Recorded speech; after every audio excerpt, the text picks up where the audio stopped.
Mr. Chan adds that tough decisions have to be made in an uncertain future, but he says there are 3 principles that should guide Singapore's approach.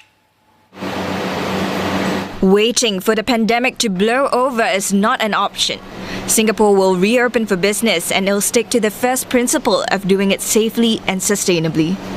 Mr. Chan said it's not a binary option of open or close. Instead, it will be progressive and systematic, with tighter measures in place for activities that pose a higher risk. Secondly, the government will support businesses and workers to adapt to the post-COVID world. Those with opportunities in spite of COVID-19 and perhaps because of the pandemic will be given a boost.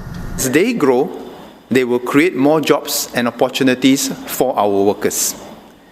Examples of this include many in the ICT, biopharma, supply chains, and precision engineering sectors. Those who are suffering a drop in demand but will eventually recover. We will preserve their core capabilities in the meantime and help them emerge stronger. The measures include helping firms with cash flows, such as the Job Support Scheme, which offers wage subsidies. But this should be redirected to help firms create new revenue and become more cost efficient. Those in industries that have permanently changed. This is the most difficult part. We will help them reinvent themselves, pivot into new markets and new products. Some businesses are already acting now. They know that the good old days will not return. Lastly, the government will establish the right conditions to help preserve Singapore's ability to compete for jobs and strengthening links with the world.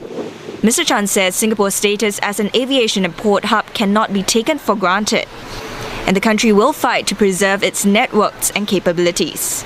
Singapore will continue to invest in its people by training them for future jobs. With digital free trade agreements, Singapore can open up more markets while preserving existing access to conventional markets. Mr. Chan gave the assurance that while the COVID-19 pandemic is the crisis of a generation, Singapore is at an advantage compared to previous generations. That's because of the country's reputation for strong tripartite relations, rule of law, and a highly skilled and educated workforce.